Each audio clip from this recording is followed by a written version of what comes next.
Ora viva, sejam bem-vindos ao Vamos Falar de Fundo de Brief. Este fim de semana não há grande prémio de Fórmula 1, mas decidimos voltar a pôr a mão na massa e fazer um especial sobre o 31 que saiu de Imola. George Russell, Valtteri Bottas e Toto Wolff vão estar no centro da análise e para isso conto com a companhia da Carolina Souto de Assis e da Carolina Figueiredo. Companheiras, comecemos pela estrela do After, quem mais? Toto Wolff, que em declarações aos jornalistas, depois do Grande Prémio Emília-Romanha, disse várias coisas, e a cada um deles uma coisa diferente. Por exemplo, a Sky Itália disse, e passo a citar, Bottas está a dar passos atrás. Carolina Figueiredo, começo por ti. Depois de leres e ouvires, se ouviste, estas declarações de Toto Wolff, achas que a loja da Fórmula 1 vai passar a vender uma edição especial de patins com a cara do Bottas? Olha, antes de mais, boa tarde, Inês e Carolina. É muito provável. Eu acho que esta incoerência do Toto Wolff com os jornalistas e nas declarações que ele faz, a um dizer que a culpa foi do Russell, a outros dizer que o Bottas não está nem perto do que deveria estar, eu acho que é um bocado a preparar uma saída do Bottas, desculpa, da Mercedes no final desta temporada. Há muita expectativa no Russell ir para a Mercedes, mas agora com esta evolução do Norris não se sabe quem é que pode ser o futuro piloto da Mercedes, mas o Bottas não está a ter resultados.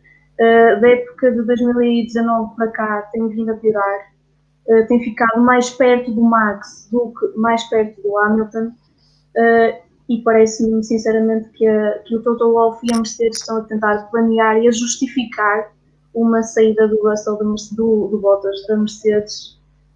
Por isso o merge com os patins é claramente viável nesta altura. Carolina Souto de Assis. Boa tarde a todas. Para começar, eu sinto que o Toto anda aqui um bocadinho perdido.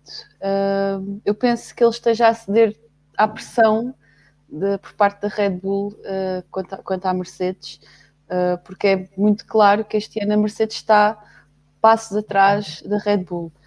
Talvez isso tenha feito com que, se calhar, ele tenha dispersado um bocadinho nestas entrevistas pós-corrida.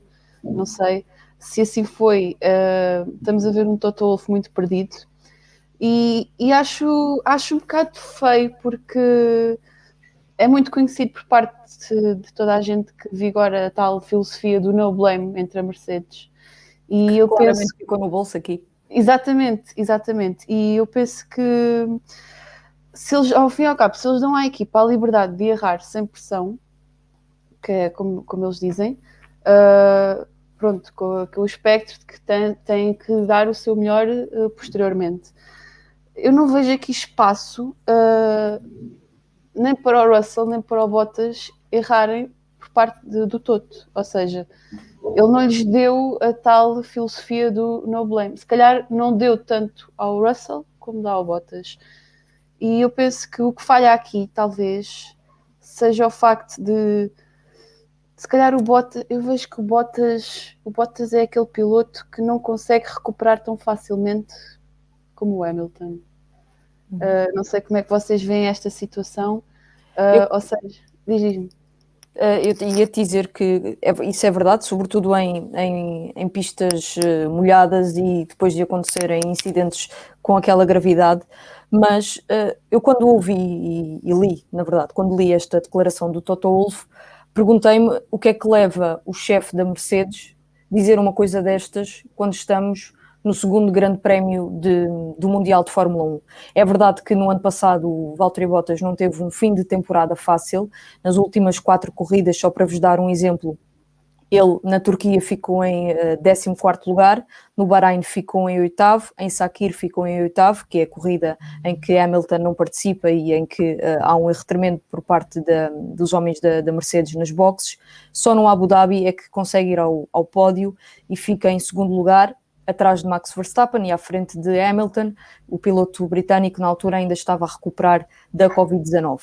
No arranque desta temporada, no Bahrein, o Bottas e o Hamilton, eles vão para o Bahrein não tendo o carro mais competitivo. O Bottas faz uma sessão de treinos, das 3 sessões de treinos livres relativamente consistente. Depois, na qualificação, fica em 3º lugar, a meio segundo de Max Verstappen e a 2 centésimas de segundo atrás de Hamilton. Na corrida, o Bottas termina em 3º lugar e volto a dizer que a Mercedes não tinha o carro mais competitivo. É verdade que fica a 37 segundos do Hamilton e a cerca de 36 segundos do Max, mas há 2 coisas que acontecem na corrida que eu acho que ajudam a explicar este tempo e esta distância para o piloto da Red Bull e da Mercedes, para o seu companheiro de equipa. É uma estratégia montada para favorecer o Hamilton, e aqui favorecer é o Hamilton estava em melhores condições para ultrapassar o Max, e foi isso que a equipa fez. E uma segunda coisa que acontece é um erro da equipa no pit stop. O Bottas faz um pit stop de 10 segundos e antes de entrar para as boxes estava em 2º lugar, a 5 segundos do Verstappen, que seguia em 1º lugar. Portanto, esta distância pode ser explicada por estes 2 acontecimentos de corrida. Agora, neste último grande prémio, Emília-Romanha, ele faz uma primeira e uma segunda sessão de treinos relativamente bem, faz bem, porque fica em 1º lugar nas 2 sessões de treinos livres, não com grandes tempos. O mais baixo que faz é 1:15.551, não é um tempo nada de especial para aquela pista. Isto acontece na sexta-feira. No sábado há a 3ª sessão de treinos livres. O Bottas faz 1:15.908 em 8º lugar e faz na qualificação também o 8º lugar com 1:14.898. E aqui eu pergunto-me se foi o Bottas que deixou de saber conduzir ou se houve alguma alteração no carro que depois prejudicou a condução do Bottas. A corrida, já sabemos, foi um desastre. E com estes dados, e o Toto Wolff certamente que terá mais dados do que todas nós quando fazemos estas análises, com estes dados eu não consigo perceber concretamente, se formos ao conteúdo, o Bottas está a dar passo atrás, porque é que o Toto Wolff diz uma coisa dessas? Presumo que seja, e concordo com vocês as duas, de que é o Toto Wolff a preparar a saída do Bottas, porque não me parece que seja o Toto Wolff a pôr apenas pressão no Bottas, porque me parece uma declaração demasiado forte para ser nesse sentido.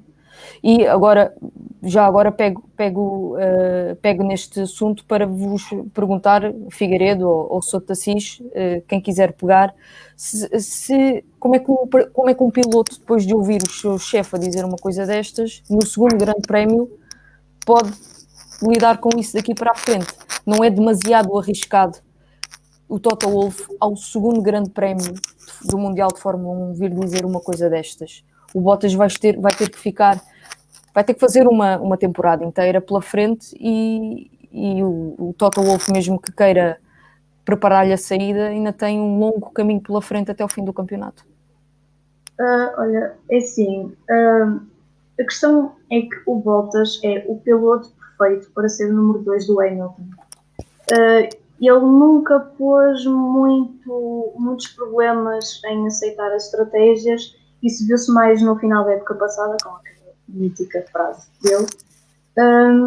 E desde aí que ele tem vindo a ser muito pressionado. E acho que esta pressão, não só por parte do Toto Wolff, por exemplo, as declarações do Villeneuve a dizer que o Bottas está muito lento e não percebe como é que ele estava com o Mercedes a disputar a 9ª posição com o George Russell.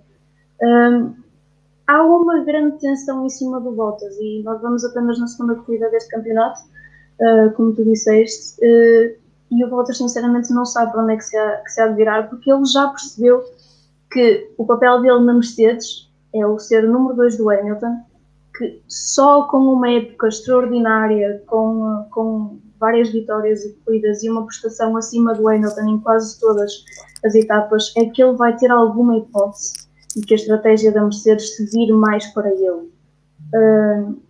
Claro que não é a melhor estratégia para conseguir tirar resultados de um piloto, questioná-lo assim tanto.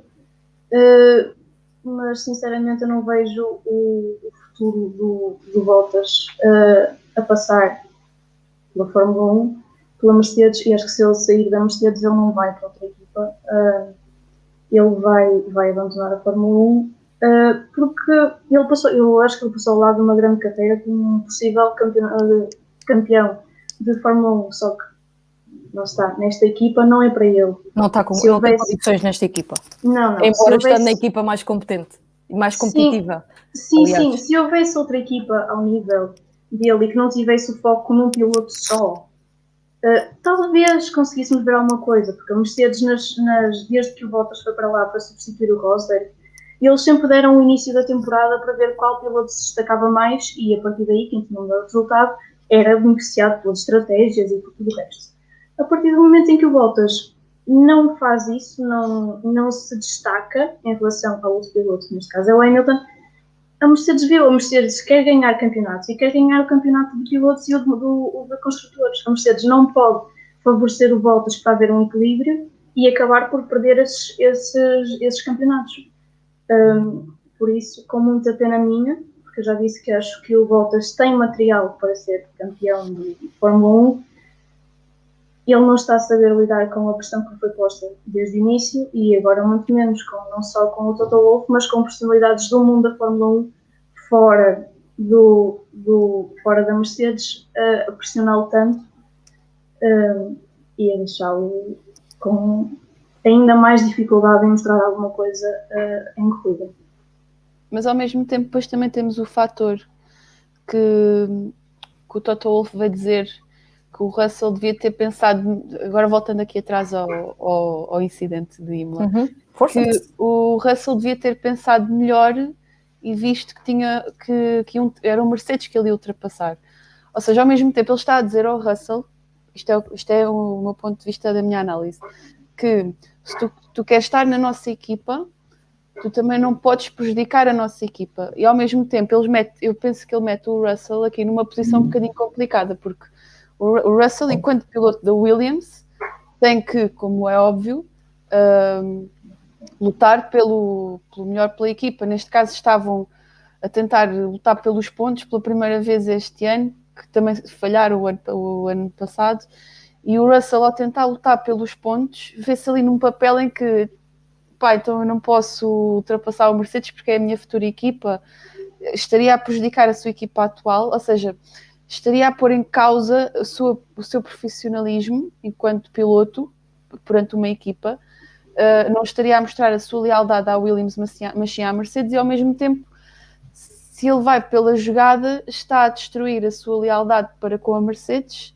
É isto que fica aqui um bocadinho no ar e que põe em causa também o Russell, nas palavras de Toto, atenção, e eu penso que o Bottas também sai um bocadinho prejudicado no meio disto tudo, com as mesmas declarações que o Toto tem posteriormente. Isto deixa aqui no ar que a Mercedes está um bocadinho à deriva.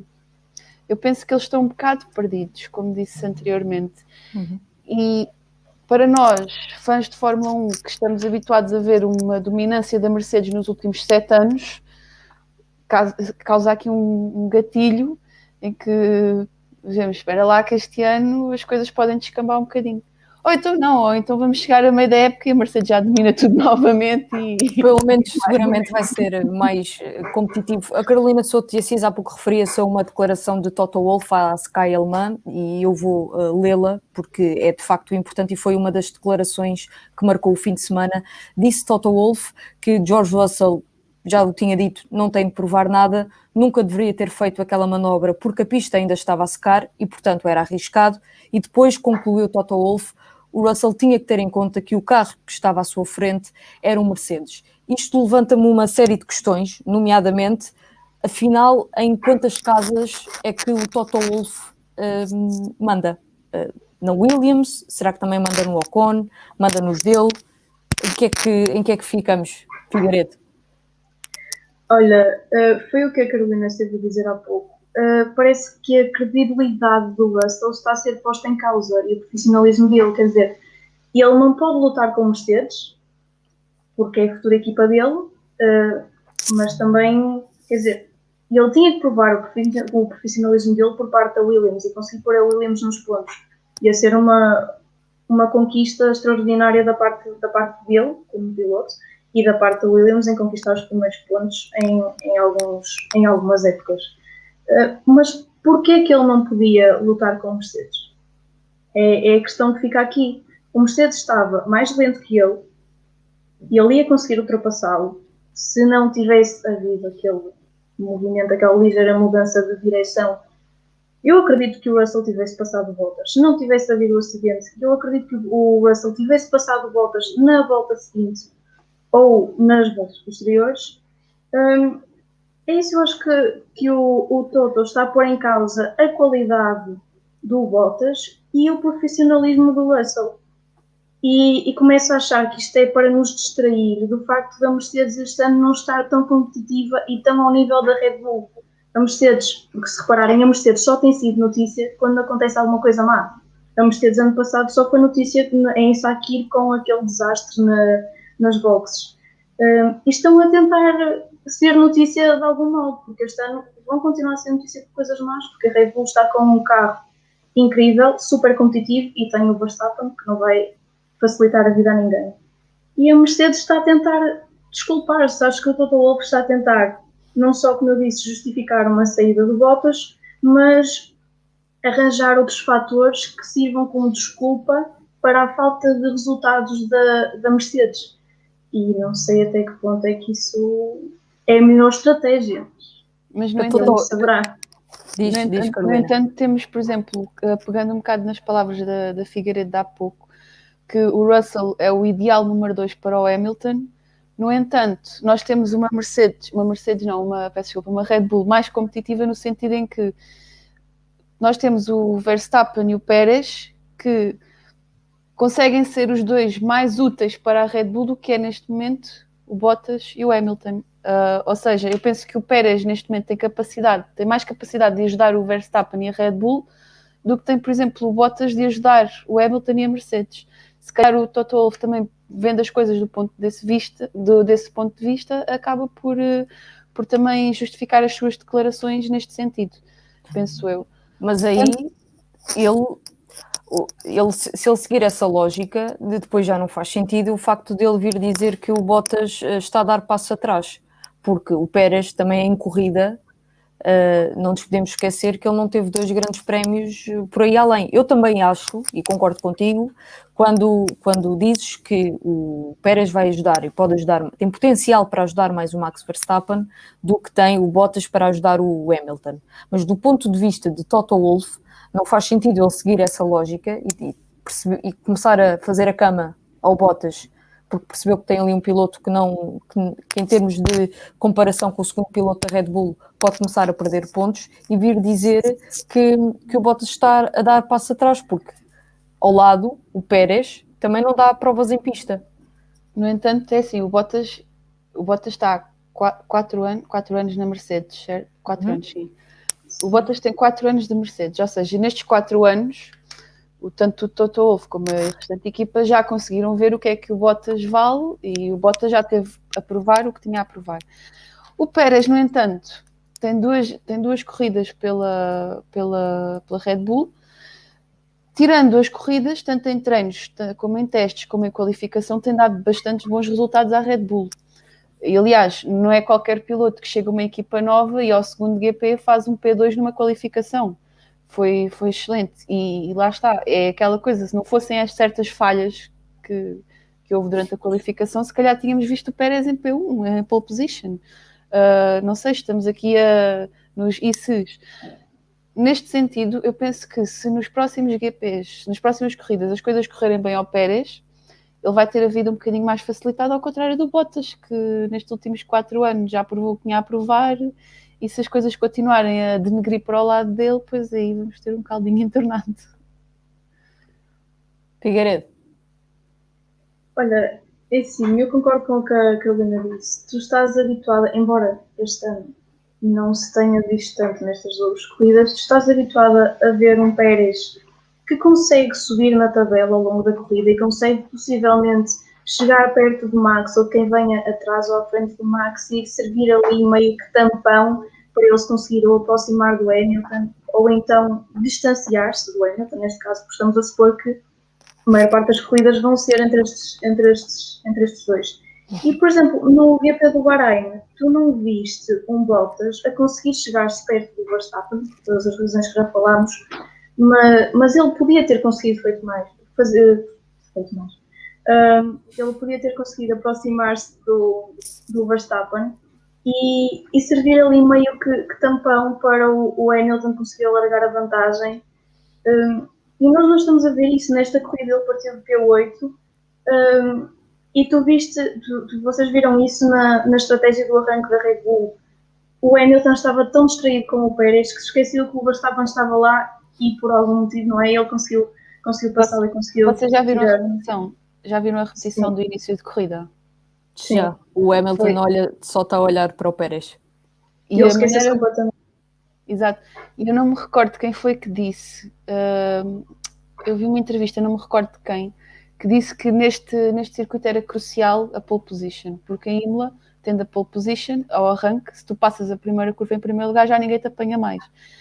E eu penso que isso tenha ficado, se calhar essa estratégia por parte do Max, sabendo que estava em terceiro, estava no lado da pista, que acho que era o lado mais seco, logo daí também já partia com alguma vantagem. E penso que o Max tenha mostrado muita inteligência e se isso foi assim, eu tiro o chapéu ao Max, apesar de não ser grande fã dele, porque se ele pensa dessa maneira, em que vê que o Hamilton está preocupado com o Pérez, vai fazer a primeira curva de maneira a fechar o Pérez, pois aquela saída do Verstappen mostra uma certa inteligência do Max que temos aqui pela frente. Não dúvidas que Max Verstappen era inteligente. Agora eu não tenho dúvidas. É o amor-ódio, sabes? O que eu te falei, o amor-ódio.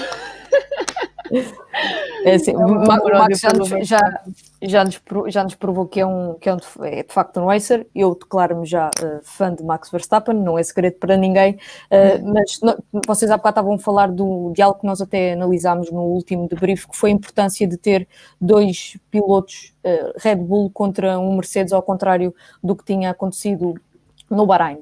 E eu agora gostava de pôr as coisas para o futuro, pegando naquilo que aconteceu no Grande Prémio de Emília-Romanha e pegando concretamente no acidente entre George Russell e Valtteri Bottas. Vocês acham que aquele comportamento do Russell em pista, que arriscou, e foi um incidente de corrida, correu mal, mas aquilo foi um risco, e eu até acho bem que o George Russell tenha arriscado. Ele é um piloto e, portanto, os pilotos vão tentar ultrapassar, e no fundo ele é um piloto que está sentado no Williams e à sua frente tem um Mercedes que é seu adversário e pode ser o banco onde ele se vai sentar daqui a uns aninhos, e, portanto, como não ter a ganância de o ultrapassar, ou de pelo menos o tentar ultrapassar.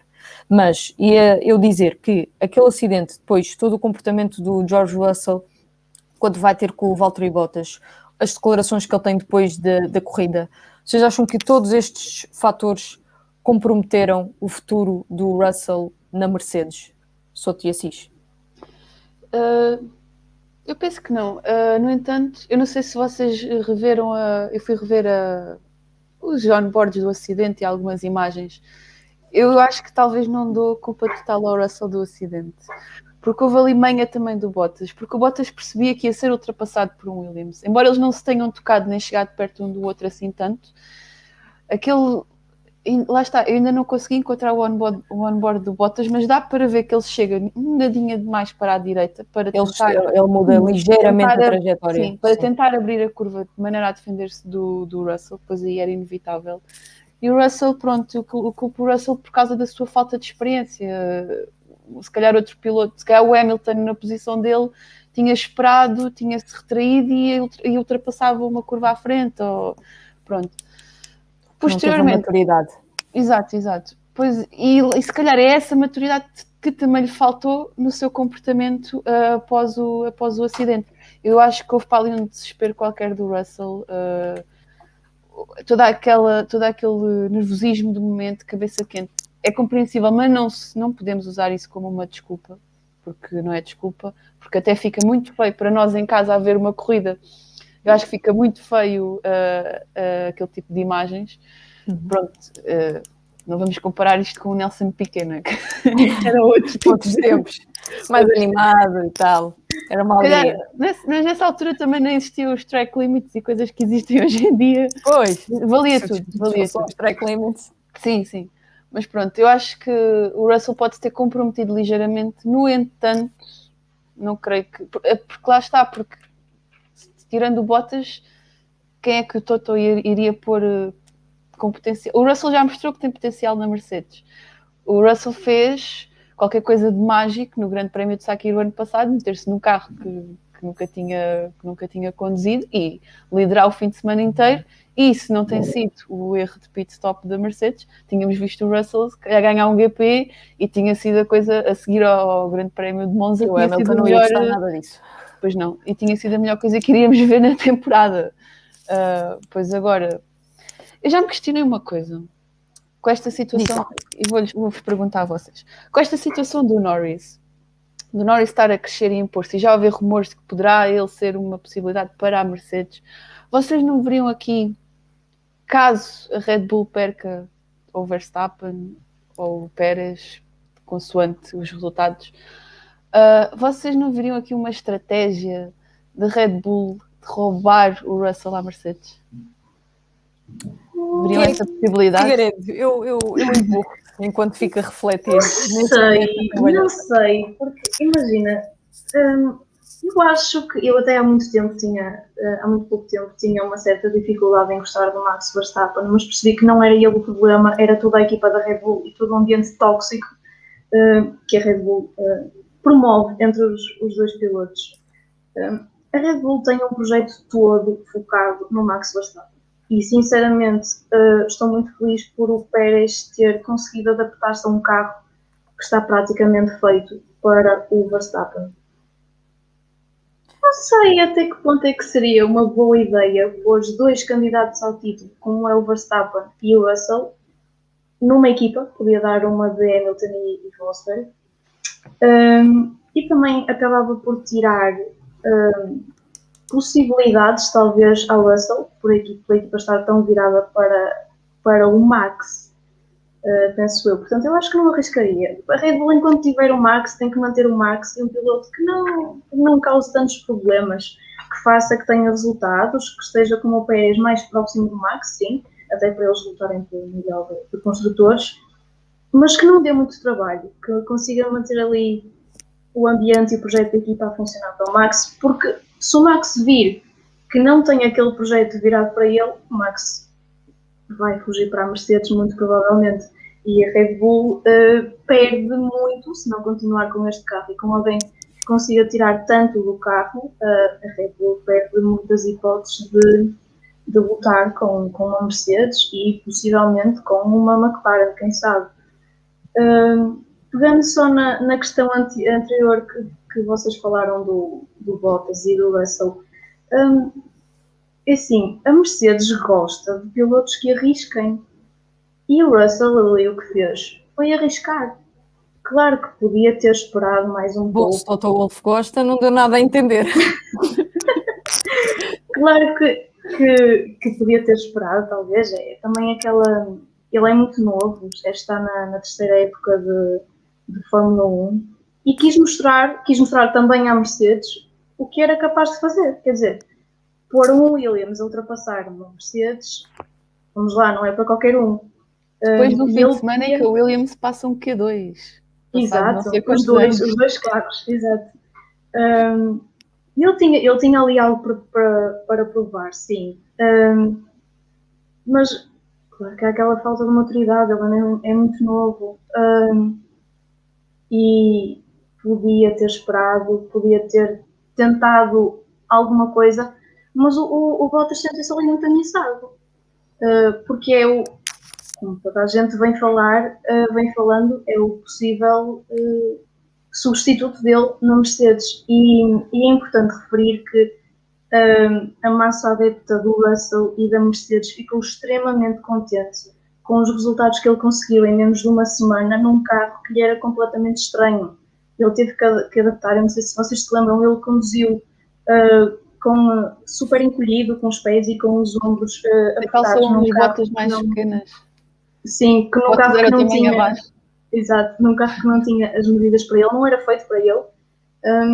E o Bottas ali sentiu-se muito pressionado, porque a massa adepta da Mercedes e do Russell viu ali alguma coisa que o Bottas não consegue fazer e que o Russell em menos de uma semana conseguiu, e se o Russell conseguia a pole position, quase que conseguiu, para umas milésimas, 20, não tenho certeza agora, podia ser muito...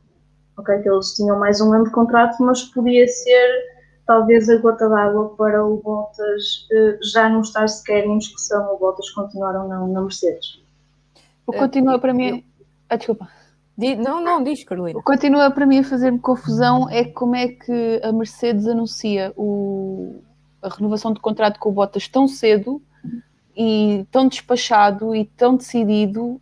Depois com o Hamilton tivemos o filme que tivemos, e agora o Toto Wolff vem dizer que o Bottas está a dar passos atrás, quando não foi isso que eles deram a entender o ano passado. É só isso que me continua a ter um bocado de confusão. Também a certa altura, eu espero não estar a fazer confusão, mas também a certa altura o Toto Wolff veio dizer que se calhar renovou demasiado cedo com o Bottas. Mas sobre o futuro da Mercedes, nós estamos no segundo grande prémio e nunca nos podemos esquecer isto, e portanto tudo o que nós dissermos aqui estamos a especular. Acho que nem o ano passado se fez tantas suposições sobre a época como se está a fazer este ano. Mas também é bom fazermos exercícios. Até porque é uma época está-se a mostrar uma época muito mais competitiva, ao segundo GP. Justamente. E isso pode ser determinante, porque, pelo menos na minha opinião, pode ser determinante. Eu tenho 2 ou 3 opiniões relativamente ao futuro da Mercedes e algumas delas vivem em conflito uma com a outra. Eu acho que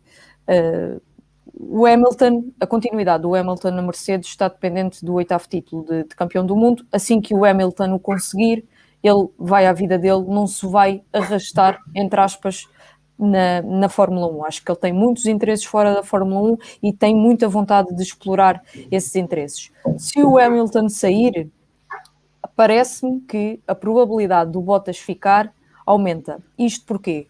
Porque 2022 é um ano de muitas mudanças na Fórmula 1, nomeadamente para todas as equipas, nomeadamente ao nível de regulamentos e até de funcionamento do carro.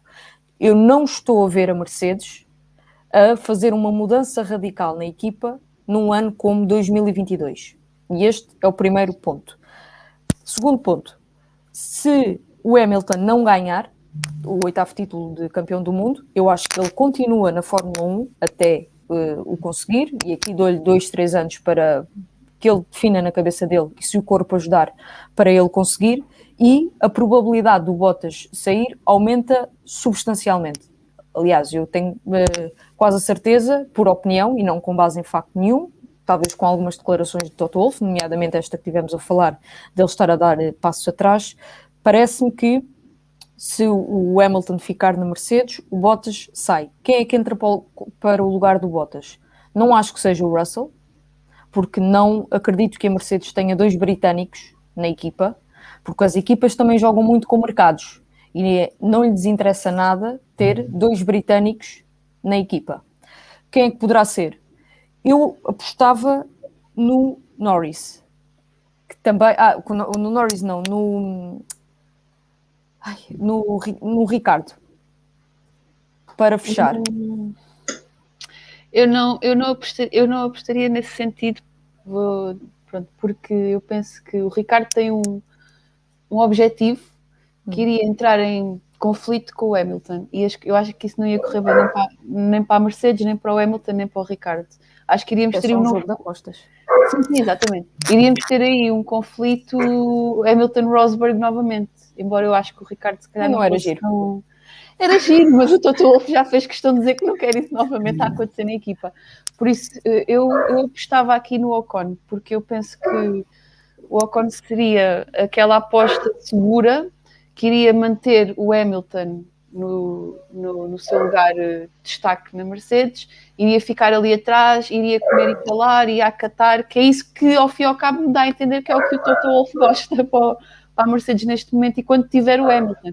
Depois, eventualmente, numa dada saída do Hamilton, eu iria ficar muito feliz ver o Ricardo na Mercedes. Então, mas eu compreendo a tua opinião relativamente ao Ocon, que também é um piloto gerido pelo Toto Wolff e, portanto, sim, também há a probabilidade dele se fazer parelha com o Hamilton. Até porque o Ocon está naquela posição em que sabe o que vale e sabe que não lhe adianta ir para uma equipa protestar por mais porque sabe que não tem andamento para isso.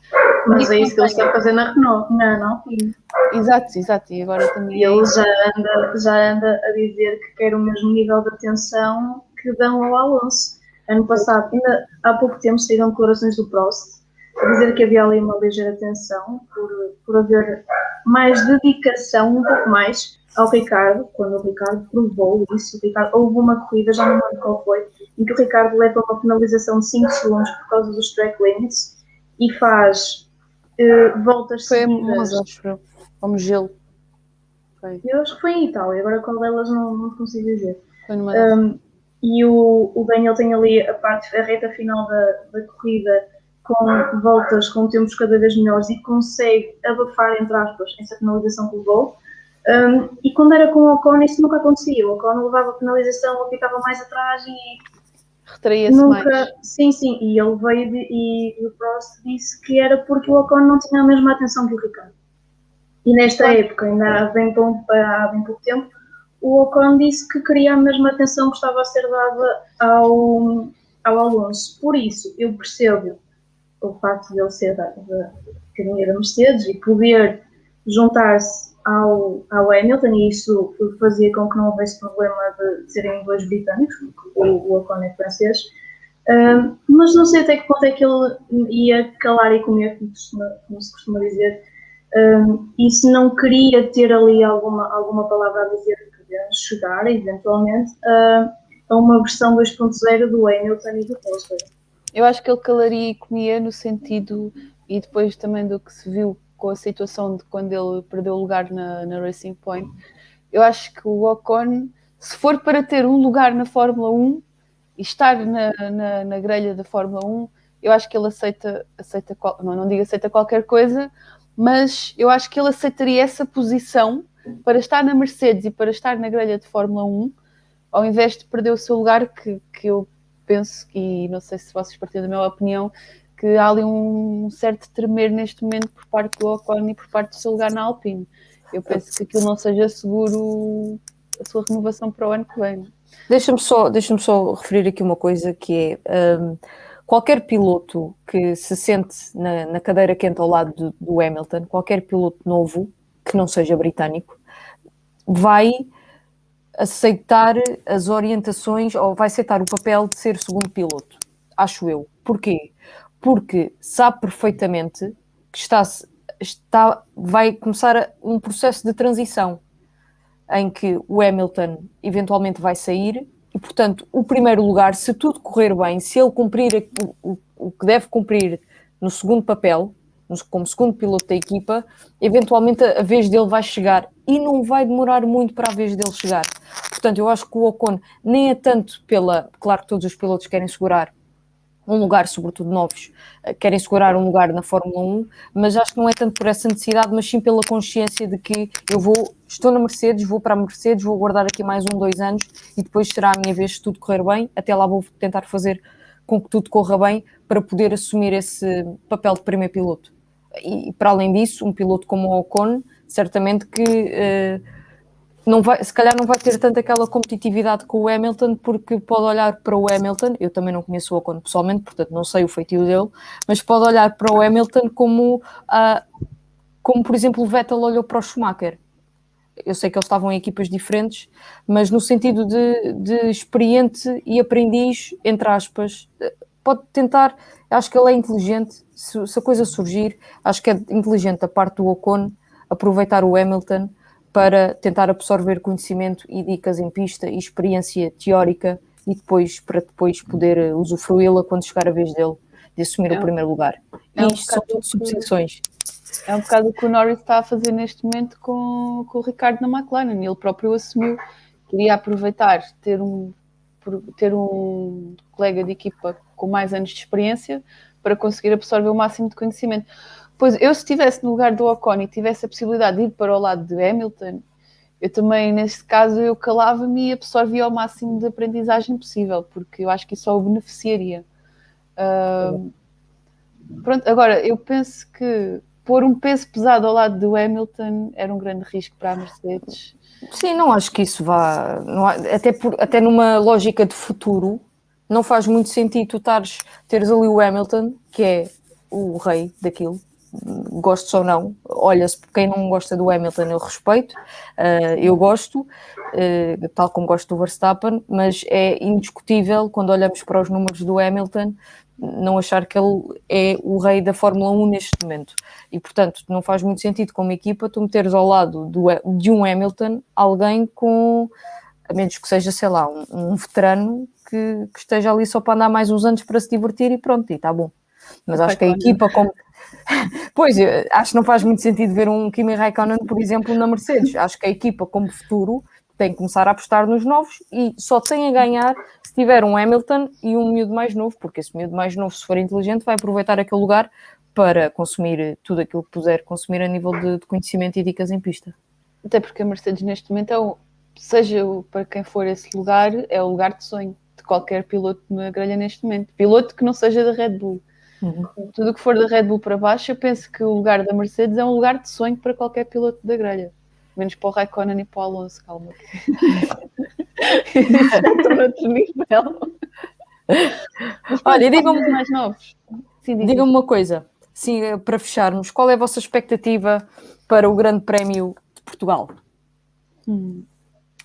Olha, eu tenho aqui uma aposta em Red Bull 1 e 2 e Ferrari. Achas que a Ferrari vai... Eu penso que o Sainz vai ter um grande resultado nesta... Calma, Red Bull 1 e 2 e onde é que metes a Mercedes? Epá, é assim, dadas as condições meteorológicas que estão atualmente em Portimão, o Bottas vai ter que ativar o seu modo Bottas. Pronto, modo peão. Modo Bottas. Ele tem um recorde para bater ainda, ao nível de peões que fez o ano passado na Turquia. O Hamilton, não sei, vamos ver o que é que ele faz ali, mas eu vi, por exemplo, o Sainz parece-me a mim um piloto adequado a este tipo de circuito, que é o circuito de Portimão. Por isso eu acredito que ele vai fazer aqui. E ele fez o ano passado, vocês viram a corrida que o Sainz fez o ano passado aqui em Portimão. Chegou a liderar. 2 Mercedes. Foi Chegou a liderar. Sim, ele próprio disse que gosta muito deste tipo de pistas. Eu vou apostar aqui no Max Pérez Sainz. E tu, Figueiredo? Olha, eu concordo na parte em que acho que o primeiro lugar vai ser para o Verstappen. Acho que tem um carro que pode tirar muito da montanha russa que é Portimão. Em relação ao Hamilton, estou um bocadinho na dúvida, porque ele veio dizer que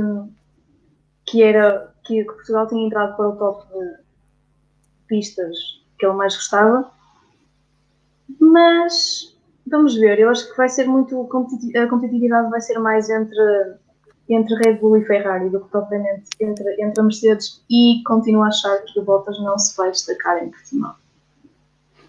Olha, eu tenho alguma curiosidade para ver, como é que o Bottas responde a esta pressão e a este fim de semana mau. Se tiver a chover, vai ser mais complicado se ele tiver o registro de se dar mal com pisos molhados. Tenho alguma curiosidade para ver AlphaTauri, porque nos testes havia uma grande expectativa relativamente à AlphaTauri e eu sinto que a AlphaTauri ainda não deu tudo aquilo que pode dar, portanto tenho alguma expectativa, e tenho também a expectativa para ver se o Pérez finalmente consegue fazer uma corrida e acabar no pódio, começar na qualificação, que já o conseguiu, e depois terminar a corrida no pódio. Seguramente que vai ser um grande prémio, passa a redundância. Este ano vamos ficar todos em casa a vê-lo e por causa disso também no próximo fim de semana Vamos Falar de Fundo de Brief vai analisar esse grande prémio logo a seguir à corrida.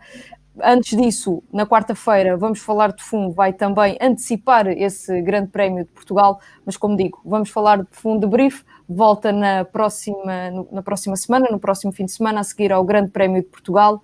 Até lá, saúde e foi um gosto.